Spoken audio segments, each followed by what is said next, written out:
Bom, pessoal, bom dia. Tudo bem com vocês? Fizeram boa viagem até aqui? Estão se sentindo bem?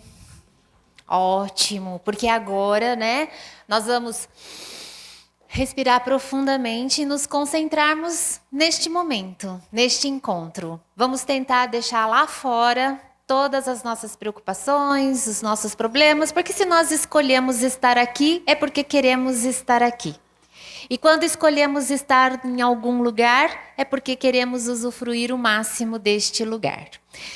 Sei que muitos ainda não se conhecem porque são de unidades diferentes. Espero que tenham essa oportunidade de se conhecerem, de trocarem ideias, né, de perceberem as suas afinidades em relação àquilo que lecionam, com o que trabalham, com os projetos que realizam. É uma grande oportunidade para conhecer os nossos colegas de trabalho e estreitar aí as nossas relações. No último encontro em que aqui estive, foi muito bacana, porque muitos professores formaram grupos para trocarem ideias, justamente porque eram de áreas afins, estavam com ideias muito legais em relação a projetos e até mesmo a como continuarem os estudos.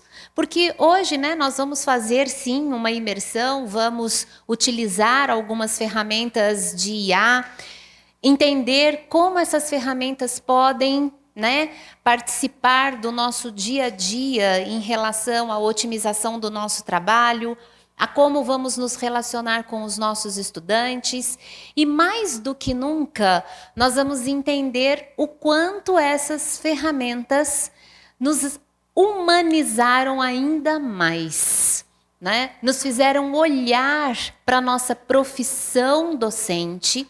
Agora eu falo da nossa profissão docente, das nossas competências docentes, no nosso propósito docente, para que possamos realizar da melhor forma possível a formação, a transformação dos nossos estudantes, que consequentemente é a nossa.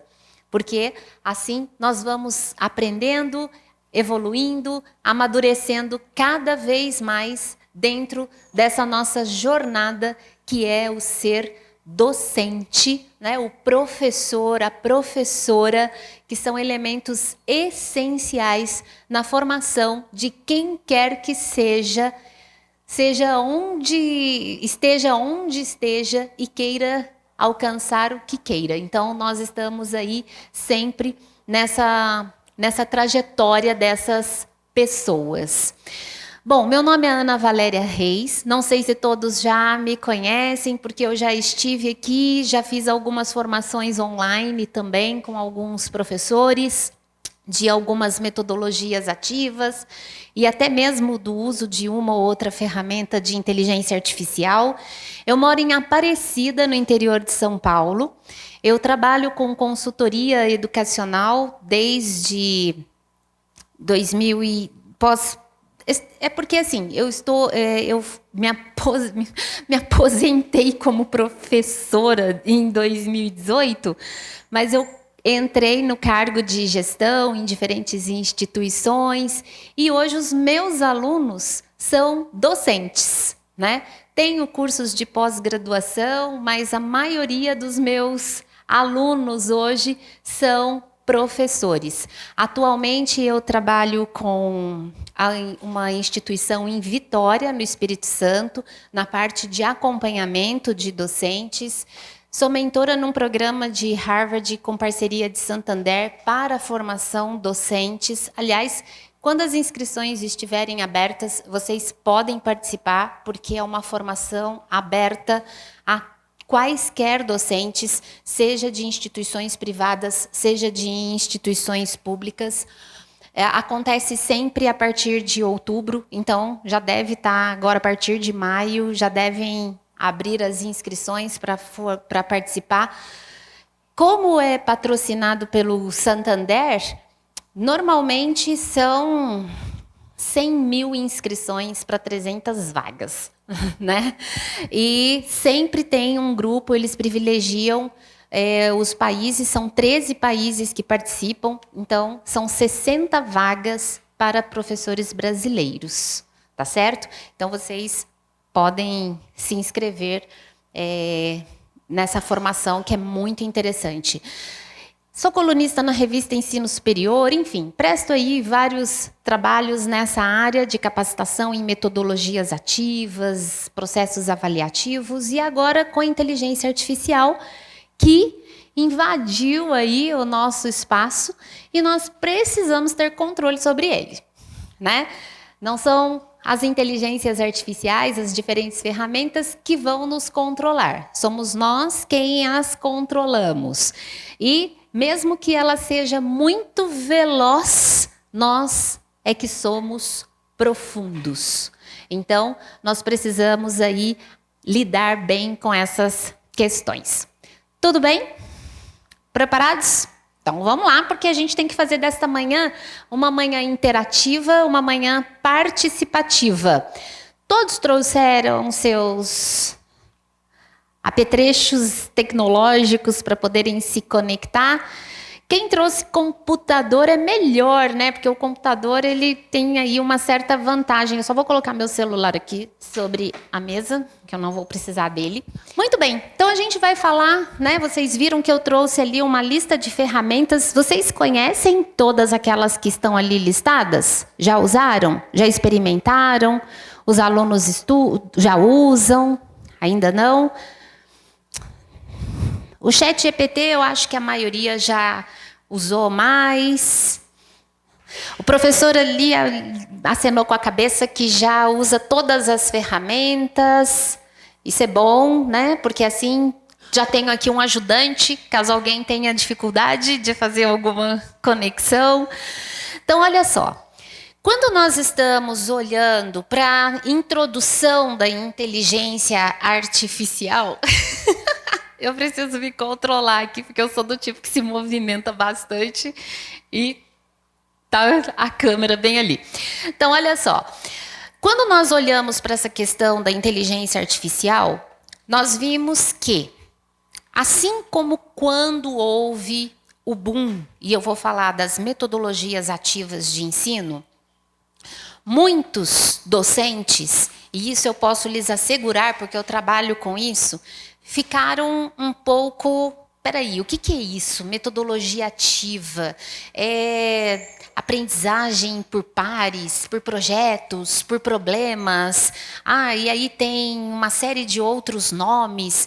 E fazer uso de metodologias ativas é completamente diferente de você usar alguma tecnologia de aprendizagem, tá? Eu uso um Kahoot.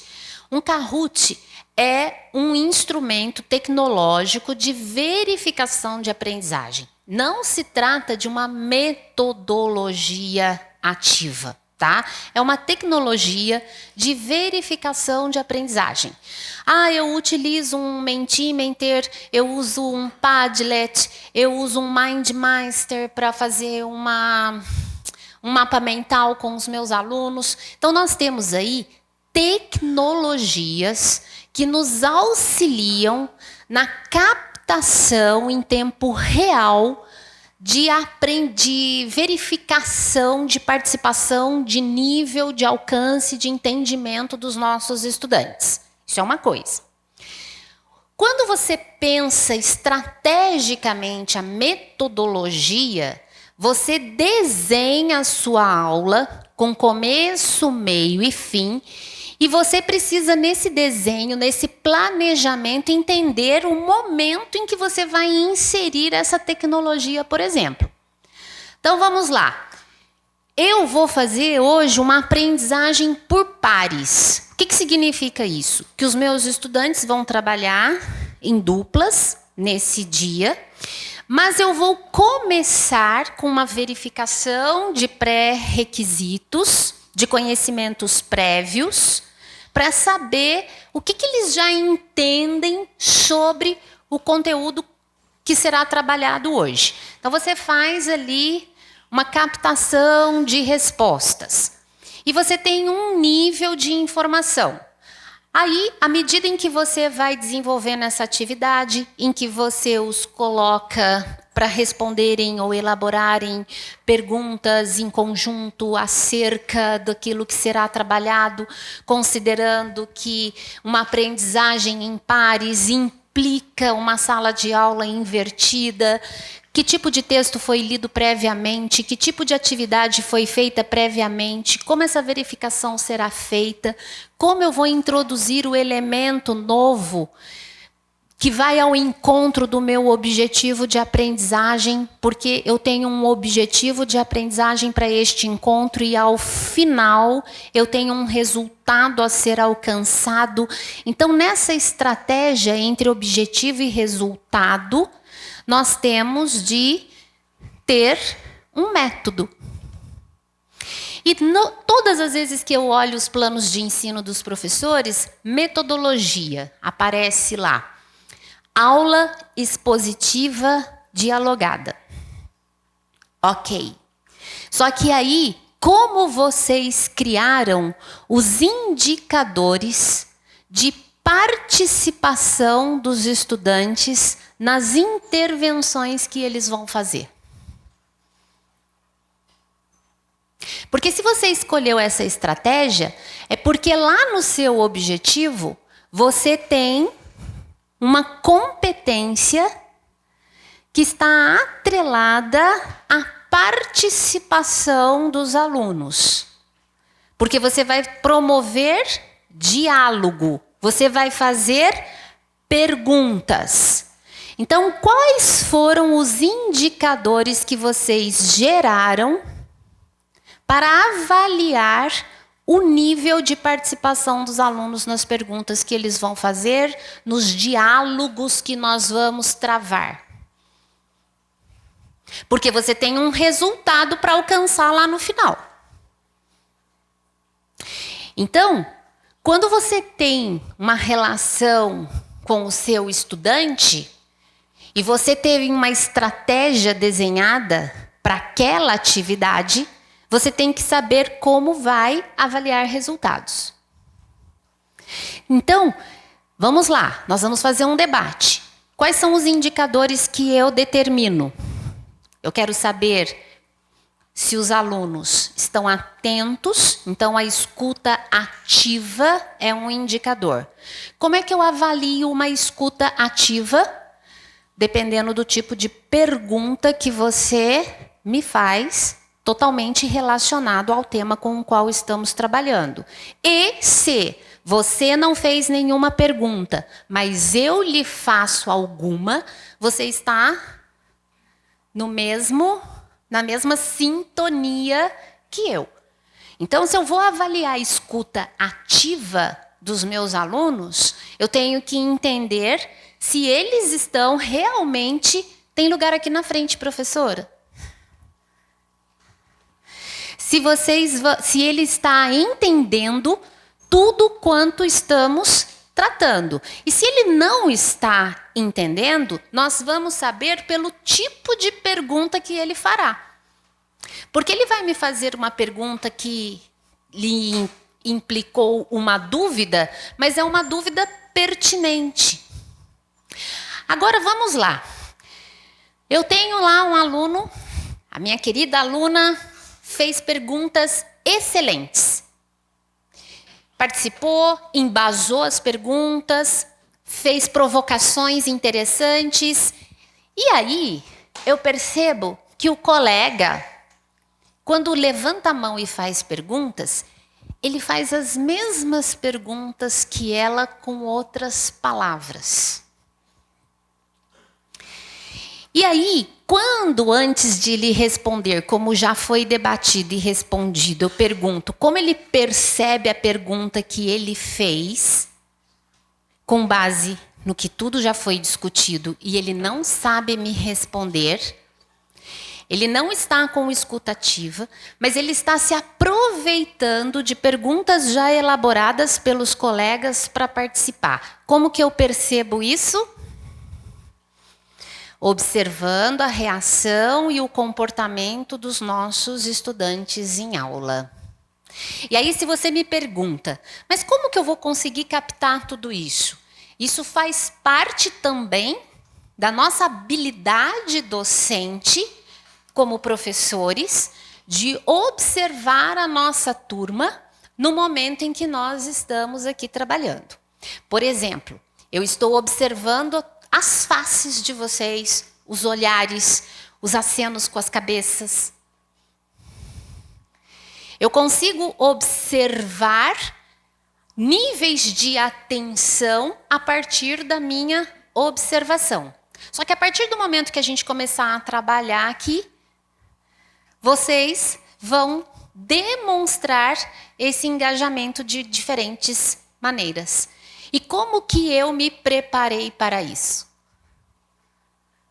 Então, quando nós estamos planejando as nossas aulas, nós temos de olhar todos esses elementos. E como que a inteligência artificial entra nisso tudo? Hoje, nós vamos explorar nessas ferramentas todos esses elementos que podem nos auxiliar com os nossos estudantes nesse sentido, em que nós poderemos criar os nossos indicadores de avaliação, de observação. Nós vamos poder olhar para as nossas próprias avaliações e observar se elas estão bem estruturadas, se elas estão bem elaboradas. Nós podemos olhar para os nossos objetivos de aprendizagem nos nossos planos de ensino e observar nesses objetivos de aprendizagem se eles vão ao encontro de avaliações que vão gerar evidências de aprendizagem. Como assim? Por exemplo, se você colocou no seu objetivo de aprendizagem que o aluno precisa compreender tal coisa, qual vai ser o recurso que você vai usar para que avalie compreensão? Como você avalia compreensão? Então, se você colocou no seu objetivo que ele vai aprender, como que você avalia a compreensão?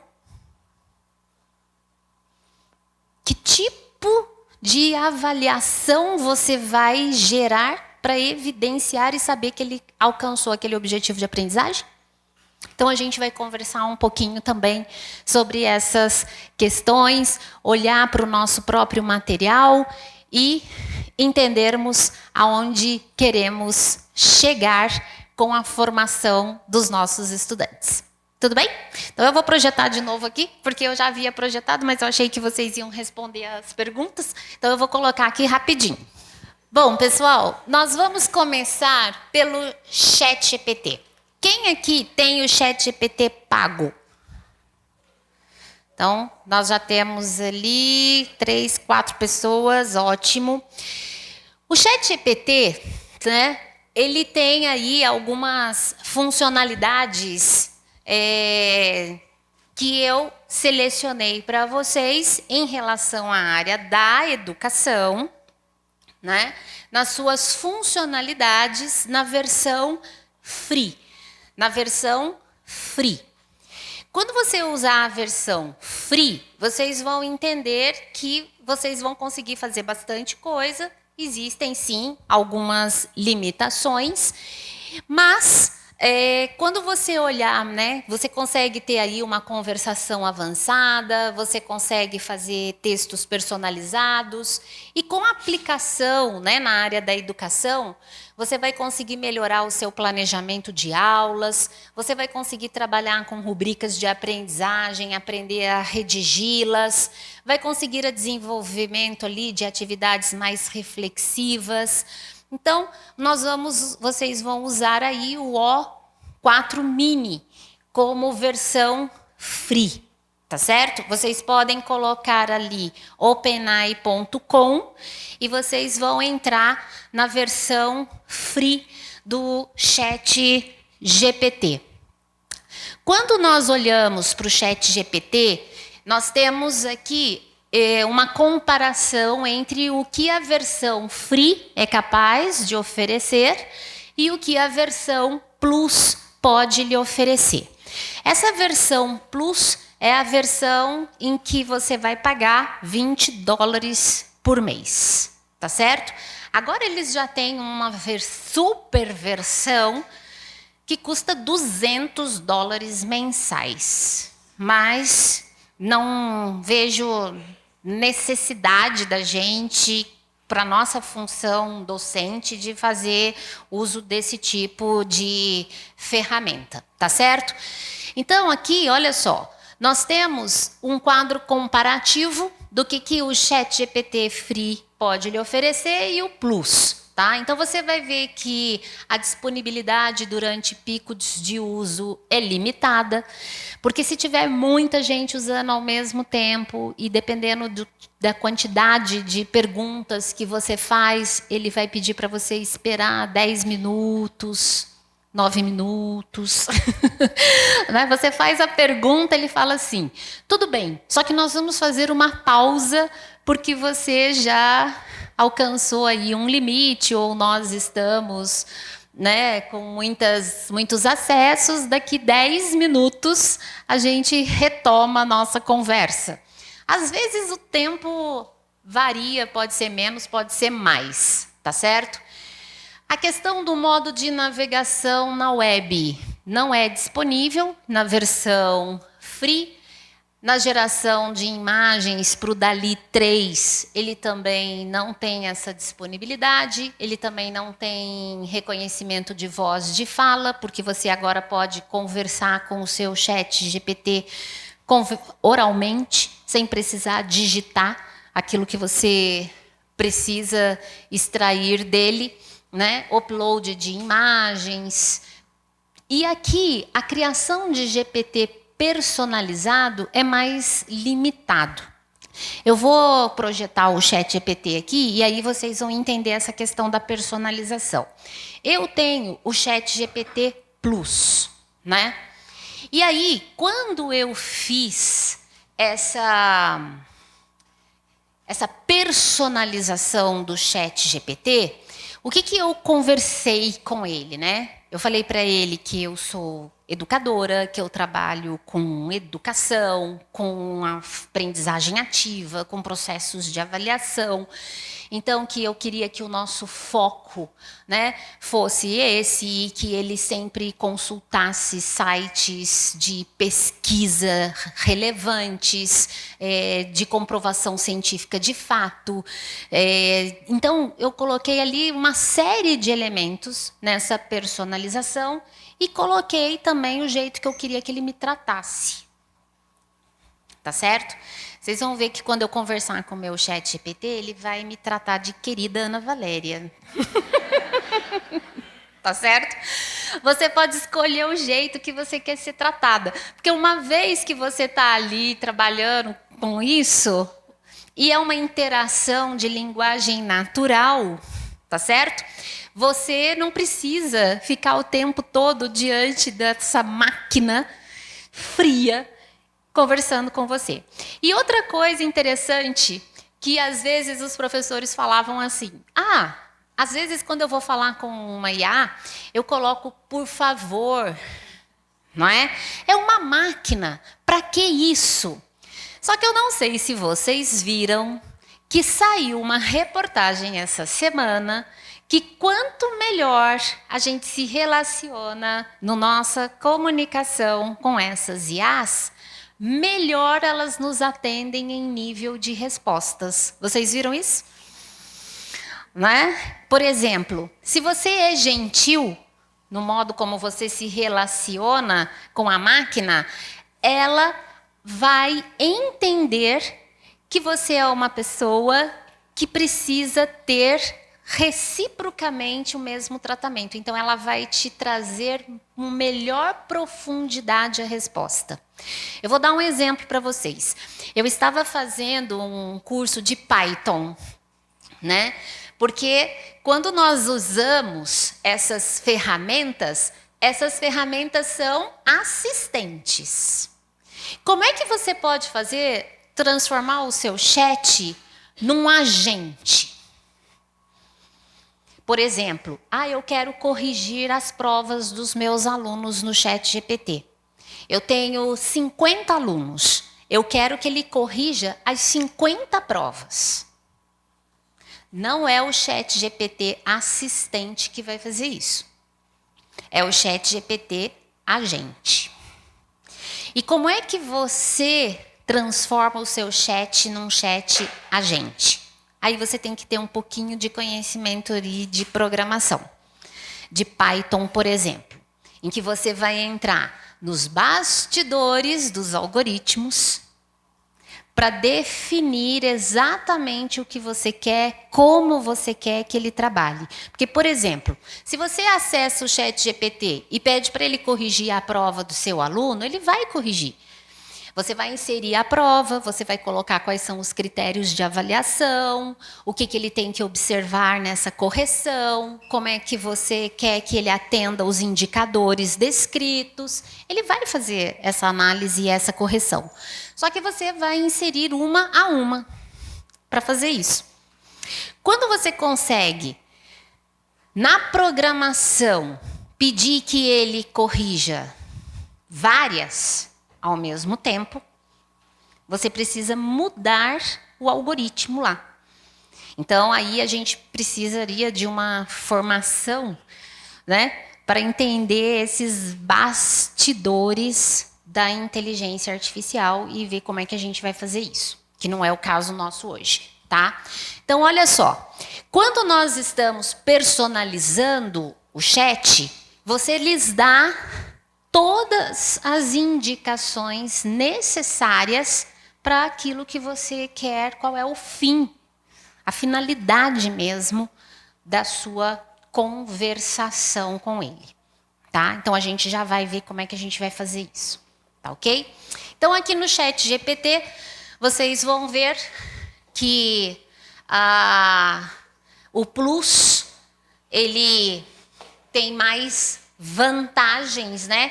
Inclusive no limite de mensagens. Então, por exemplo, se você tem muita coisa com a qual você queira trabalhar com ele, talvez num dia você não consiga tudo, dependendo da quantidade de informações que vocês tenham para analisar.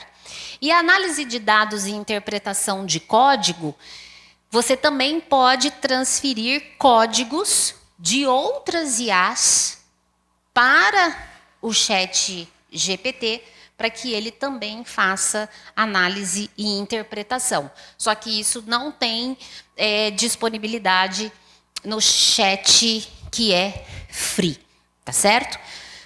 Bom, mas eu não quero assinar o ChatGPT. Tem outras ferramentas que podem me ajudar depois? A gente vai ver ali como outras ferramentas podem nos auxiliar nesse sentido.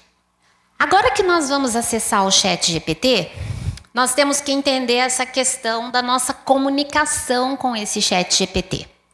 Porque o ChatGPT se comunica conosco a partir dos prompts. O que são esses prompts?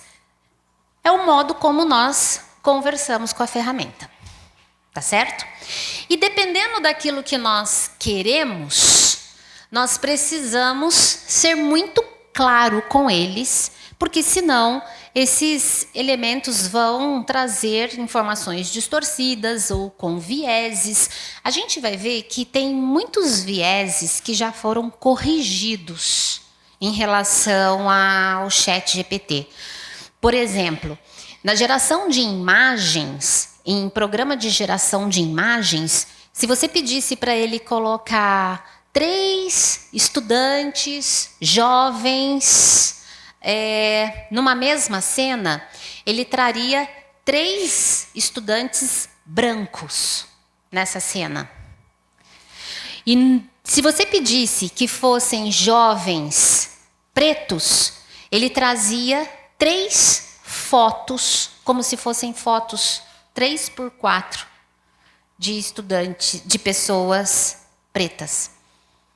Não eram interagindo, era como se fossem aquelas fotos de álbuns de... Exato.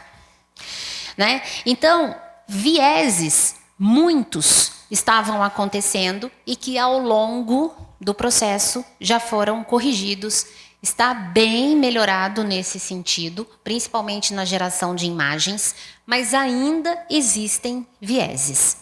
Então, nós precisamos tomar muito cuidado, e esse é um assunto que está ali na discussão que vai acontecer amanhã em relação à questão ética do uso da inteligência artificial. Então, qual é o seu propósito? O que você quer que ele te responda? Você pode contextualizar isso.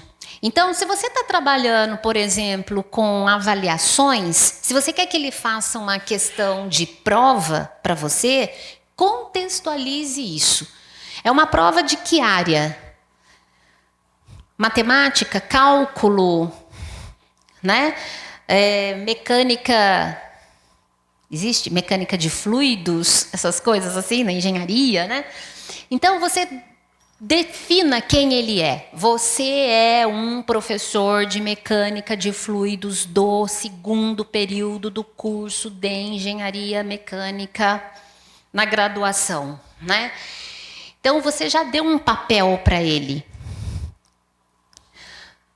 Elabore uma questão de avaliação cujo objetivo é identificar se o estudante compreende, não, porque compreender é um verbo muito vago.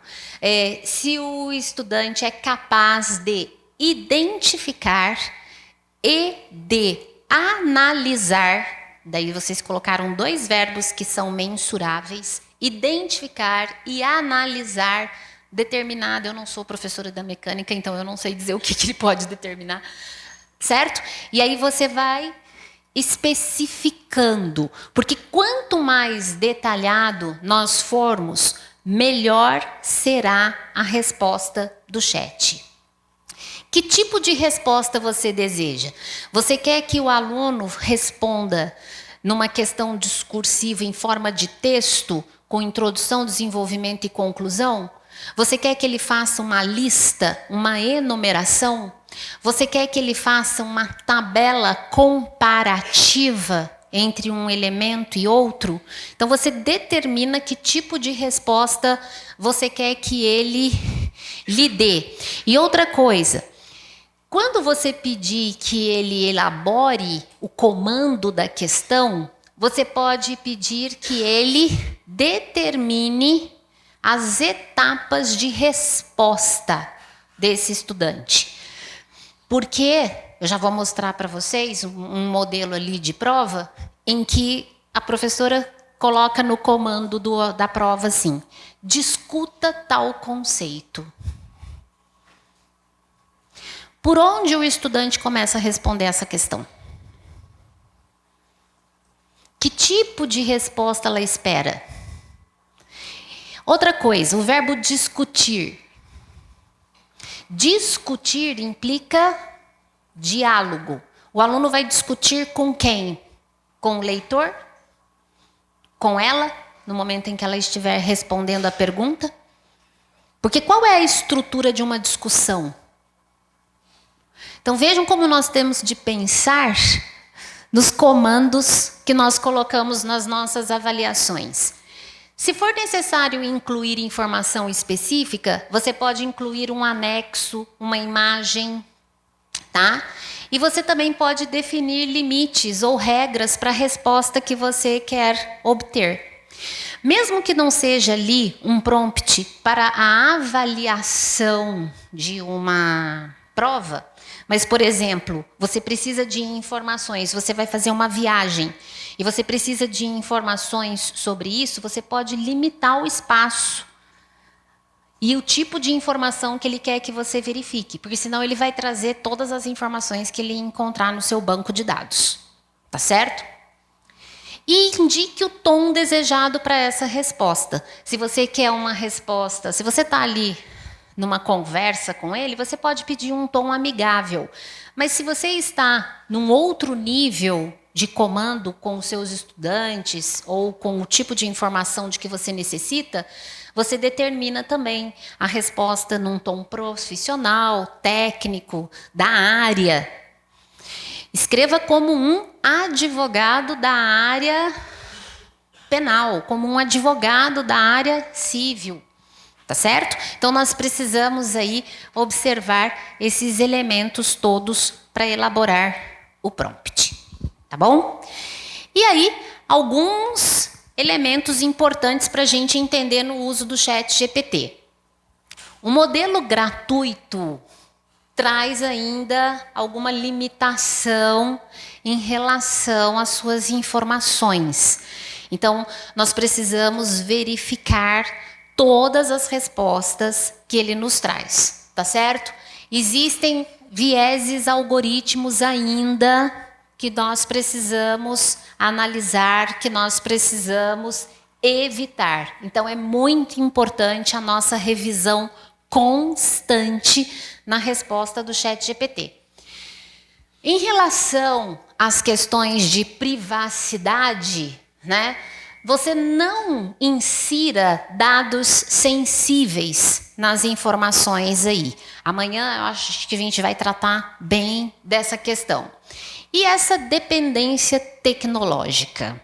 Nós temos que tomar muito cuidado com a relação da dependência tecnológica. A União Europeia já utiliza uma expressão chamada descarregamento cognitivo. O que significa isso? Que o uso excessivo, uma dependência excessiva dessas ferramentas, sem análise crítica, sem nenhum posicionamento diferenciado frente a isso, se você fica só dependente, sem nenhuma reflexão sobre isso, isso limita o nosso desenvolvimento cognitivo. Então, esse descarregamento cognitivo, que é uma expressão já usada nos documentos da União Europeia, é uma preocupação e não é só mais uma preocupação para estudantes, não. É uma preocupação para docentes e para pessoas em geral. Tá ok? Então, vamos lá? Vamos carregar aí, vamos conectar o ChatGPT? Vamos lá, então. Essa é a página, vocês colocam lá openai.com. Essa é a página do ChatGPT Free, que vocês que já exploram, já têm aí conectado.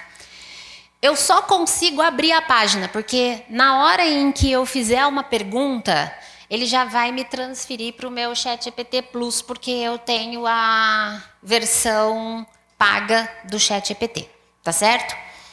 Então aqui, olha só. Está pedindo para se conectar, obviamente. Então, quando eu me conectar, ele já vai me transferir aqui para a minha página Plus. Qual que é a diferença, né, que nós vamos encontrar aqui em relação a essas ferramentas? Que quando você entra no ChatGPT, você pode explorar outras ferramentas que já estão atreladas a ele.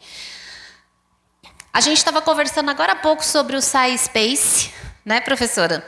O SciSpace, por exemplo, que é uma ferramenta que ajuda muito na pesquisa, porque você vai conseguir elaborar a partir da sua pergunta de pesquisa, você consegue trazer material, PDFs e depois dialogar com esses PDFs, fazer síntese de PDFs e etc. Mas hoje eu vou trabalhar com vocês o Notebook LM, que é mais simples para os nossos alunos. Não sei se alguém aqui já conhece o Notebook LM.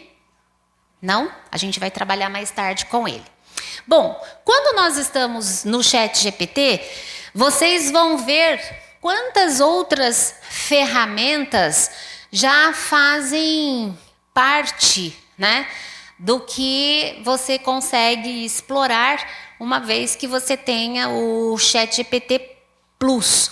Aqui na área da educação, por exemplo, ele vai me trazer, né, várias outras ferramentas, né, para matemática. Ele traz o próprio acadêmico de assistência, aqui ó, para a área jurídica. Então, nós temos ali algumas vantagens quando nós estamos usando o ChatGPT, tá ok? Aí, eu vou pegar aqui para vocês verem uma... Onde é que eu coloquei aqui? Essa imagem de estilo Ghibli também vocês conseguem fazer caricatura de vocês mesmos. Os 30 dias, cadê aqui? Instruções. Por exemplo, olha só. Quando nós estamos trabalhando com os prompts, né?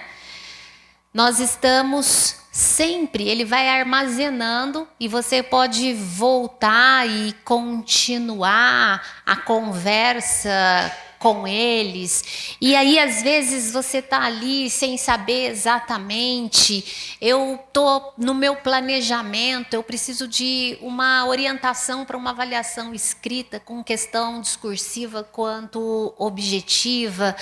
E aí ele me dá uma série de informações sobre isso. Vamos aí. Eu quero que vocês agora, no teste com o ChatGPT, vamos entrar numa questão de avaliação. Pense num comando de prova que você costuma fazer para os seus alunos e coloque literalmente esse comando de prova do jeito que você costuma fazer para ele responder. Exatamente do jeito que você costuma fazer. Como eu lhes disse, né? Eu peguei uma prova na área da psicologia e a professora tinha colocado assim: discuta o conceito tal como questão de prova, sem nenhum critério. Ele discutiu um mundo de informações. E aí eu mostrei para a professora: como é que você vai dar nota nisso? Como é que você vai avaliar isso? Outro tipo de questão, na área de direito, o professor colocou: discorra sobre o código tal da lei tal. Discorra. Por onde eu começo? Qual vai ser o critério de avaliação? Então vamos fazer um exercício de tentar elaborar uma questão sobre o assunto que você leciona. Pegue uma questão que você uma sua disciplina, uma delas, porque às vezes a gente tem mais de uma, né? Pense num comando de avaliação do jeito que você faz hoje e depois vamos melhorar isso.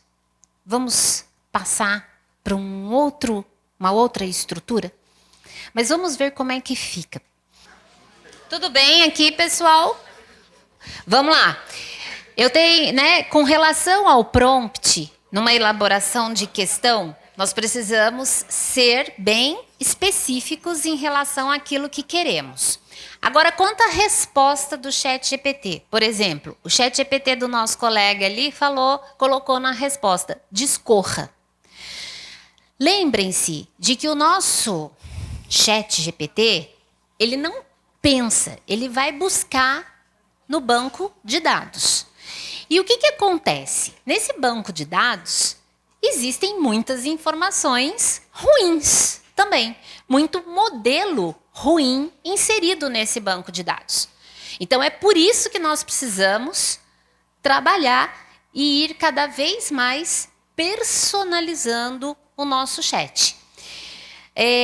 Como eu, uso bastante o chat, eu o personalizei, e ele vai aprendendo conosco, eu vou lhes dando essas informações. Por exemplo, quando eu o personalizei, e eu falei para ele que eu trabalho com questões da avaliação e etc., eu inseri lá taxonomias. Eu coloquei a taxonomia de Bloom, eu coloquei a taxonomia de Marsano, eu coloquei lá toda a referência de ensino por competências dos autores mais renovados em ensino por competências.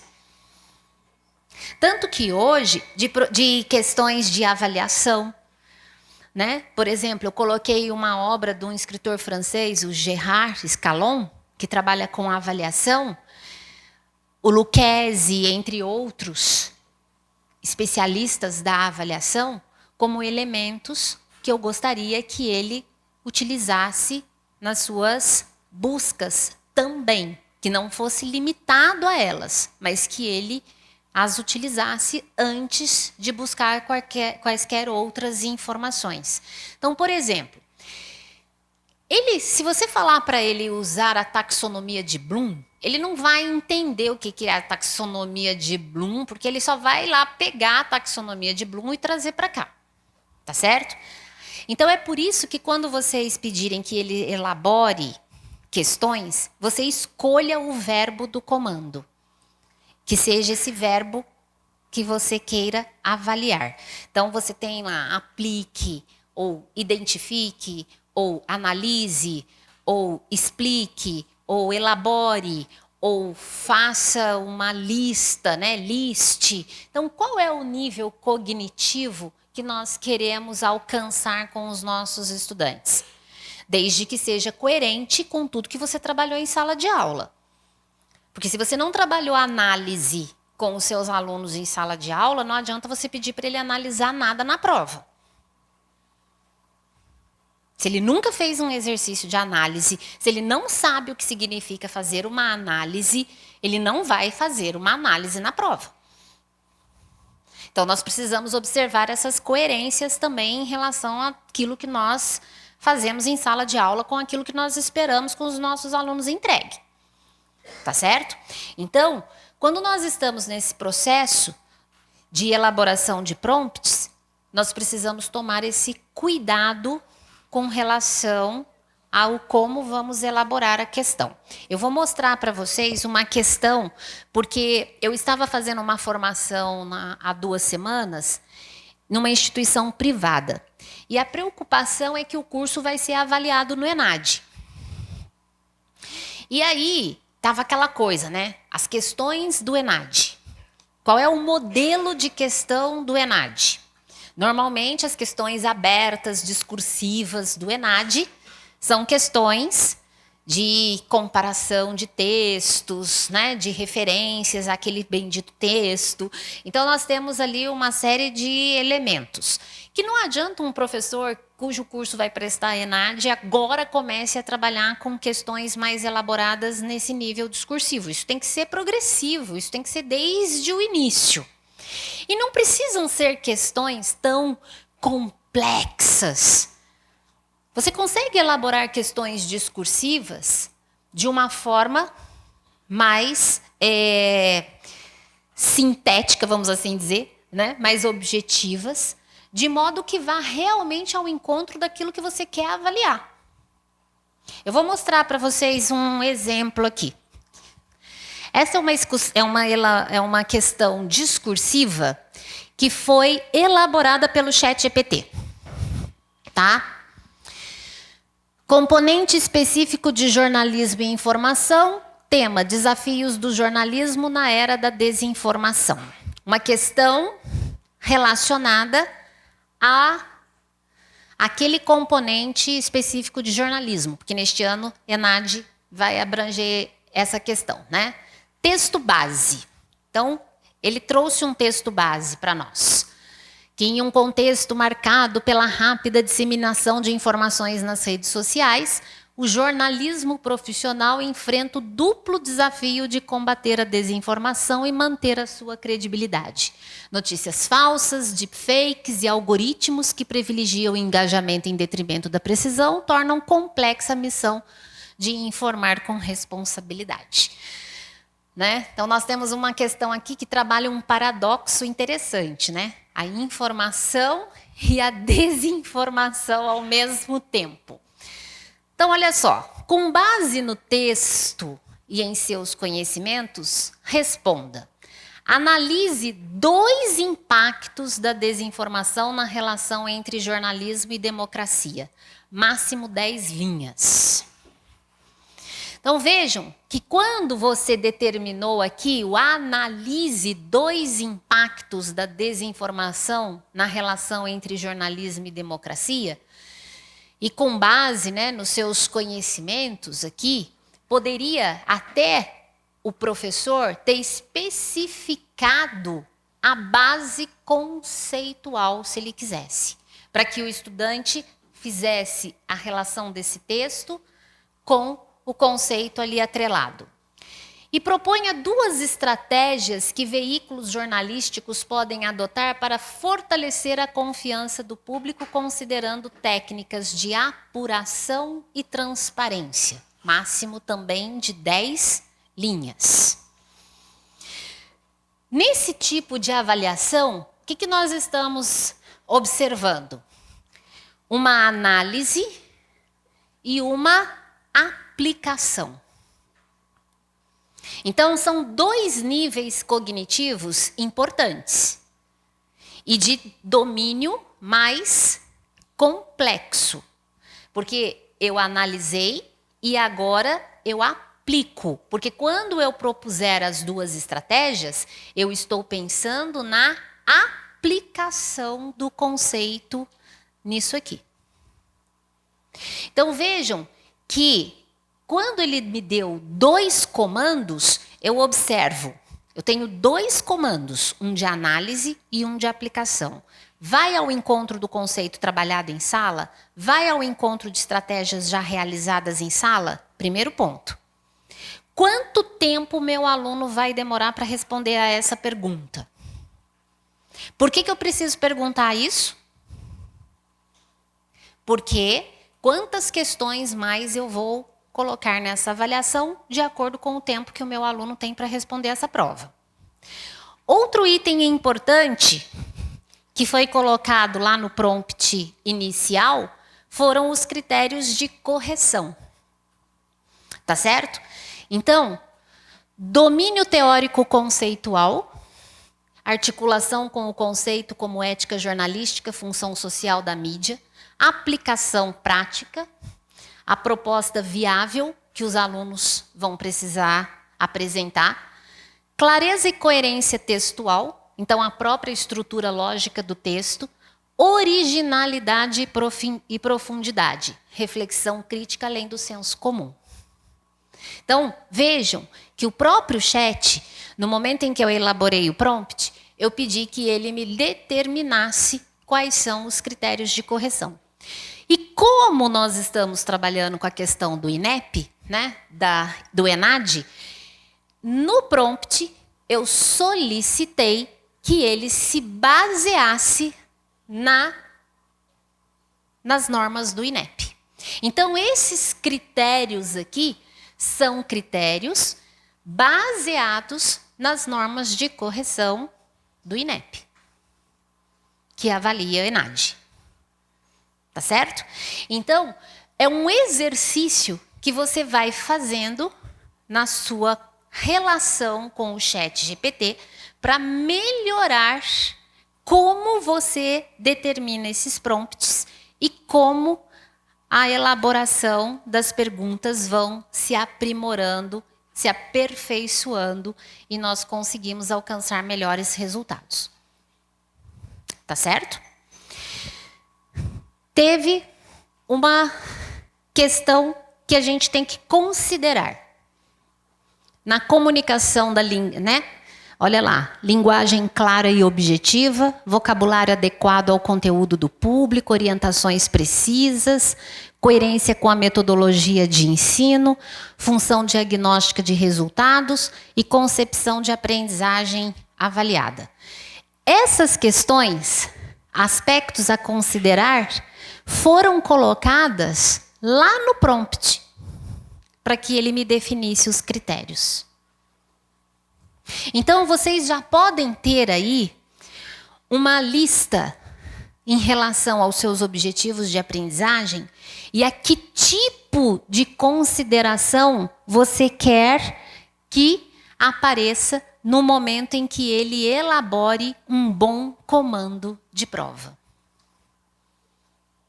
E isso você vai aprendendo no exercício, na prática. Porque aí, professor, né, quando nós olhamos o comando que você elaborou, ele fez uma pergunta que não era uma pergunta ruim, mas era uma pergunta muito distante daquilo que você realmente queria avaliar. Então, é por isso que nos prompts nós precisamos ser bem específicos em relação ao que queremos e aonde queremos chegar. Tá certo? Eu tenho um outro modelinho de questão. Aqui também, né, são outros, esses slides, tá, pessoal? Tudo isso vocês vão receber, tá bom? Então, depois eu encaminho tudo para a Célia. E a Célia entrega tudo isso para vocês. Então, não se preocupem, tá certo? Uma outra questão agora de formação geral. Por exemplo, hoje o assunto é sustentabilidade. Então, quando eu pedi que ele elaborasse uma questão geral, eu especifiquei que fosse, né, baseado nas diretrizes do INEP, olha lá, e ainda com relação ao tema proposto. Observem que mais uma vez ele trouxe um comando de análise e um comando de aplicação. Então, o que significa isso? Que as provas de verificação nacional estão focadas nesses domínios cognitivos dos nossos alunos. Eles sabem analisar? Eles sabem aplicar? Ou seja, eles estão entendendo, interpretando corretamente para saberem aplicar? Durante a oficina em que eu estava com os professores, nós fizemos várias questões. E os comandos inspirados nas diretrizes do INEP trouxeram a maioria das questões entre análise e aplicação. Em outros momentos, vieram outros comandos como avaliação, que já é um nível cognitivo também, o aluno saber avaliar, emitir um julgamento sobre aquilo que ele está interpretando ali, né? Então, ele interpreta e julga. E também criação, quando ele precisa sugerir uma proposta, pensar em algo original. Então, trabalhando as questões da criatividade, da originalidade. Então, agora nós nos perguntamos, uau, em tempos de inteligência artificial em nossas mãos, como é que nós estamos trabalhando com os nossos estudantes esses domínios cognitivos? Como é que nós estamos evitando o descarregamento cognitivo? Porque depois, ele vai ser cobrado nisso. Então, isso é um cutucão para que nós olhemos para as IAs e observemos que mais do que nunca nós estamos diante de um grande desafio, que é, ao mesmo tempo em que nós nos utilizamos dela para agilizarmos os nossos processos e tudo mais, nós estamos também diante do desafio de fomentar a criticidade, a análise. Tá certo? Então, aqui, mais uma vez, ele pede. E outra coisa na proposta, como é que nós podemos, né, fazer aí uma ação concreta com os governos locais para adotar cidades mais sustentáveis? Isso aqui é uma pergunta de formação geral.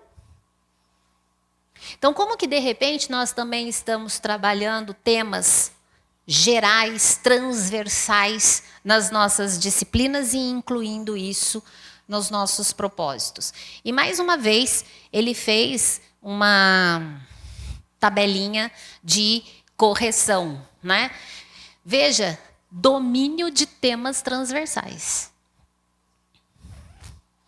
Capacidade propositiva, clareza, originalidade e profundidade. Então, agora olhem para os prompts que vocês elaboraram.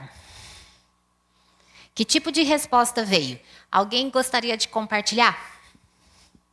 Olhe para o que vocês, como vocês estão dialogando com o chat GPT de vocês nesse sentido. E aí eu lhes trago uma dica importante em relação às questões avaliativas. Os próprios estudantes podem ser autores de prompts. E muitas instituições de ensino na Europa estão usando a elaboração dos prompts dos estudantes como material de avaliação. Porque o modo como o aluno pergunta é o modo como ele está entendendo a disciplina. Então, os alunos precisam entregar aos docentes como eles elaboraram os prompts, como eles estão perguntando. Porque se eles vão usar as IAs como tutores, como assistentes de apoio para o estudo, eles precisam saber estudar e eles precisam saber usar essas ferramentas como tutores efetivos, que realmente vão nos ajudar nesse processo de acompanhamento com os alunos. E aí você consegue criar chats personalizados para serem tutores. Só que para você criar um chat personalizado para ser tutor, aí, né, você tem que entender um pouco mais da parte de programação ali para poder torná-lo esse agente mais efetivo. Ah, mas eu não tenho essa ferramenta. Daqui a pouco a gente vai ver numa ferramenta uma possibilidade de criar um chat tutor gratuito para os nossos estudantes, tá certo? Como nós já vamos daqui a pouquinho sair para o café, e eu sei que vocês já tinham explorado o ChatGPT antes, como é que foi essa experiência aqui agora de manhã para vocês? Foi boa? Deu para descobrir alguma coisa nova, de entender? Porque olha só, a gente vai falar de outras ferramentas que são muito similares. Então a gente ainda tem muita coisa para explorar com as outras ferramentas também. Só que vocês vão ver que o ChatGPT deu esse salto de fazer essa interação conosco, de falar de nós, de querer nos conhecer melhor e de entender e se meter ali na nossa vida e saber quantos pets você tem e etc. Porque depois do café, a gente vai explorar duas ferramentas chinesas, que são as concorrentes do ChatGPT. E vocês vão ver que a relação com elas é completamente diferente. Se eu quando começo minha interação com o ChatGPT e lhe digo olá, ele me responde: olá, Ana Valéria, como você está? Você está bem? Sobre o que nós vamos conversar hoje? Se eu coloco olá para o DeepSeek, ele me responde olá. Ok? Então a gente vai ver aí que existem interações completamente diferentes, mas que essas ferramentas, assim como o ChatGPT, também nos auxiliam nessas questões relacionadas ao nosso trabalho, e a gente vai explorar um outro ponto com elas depois do café.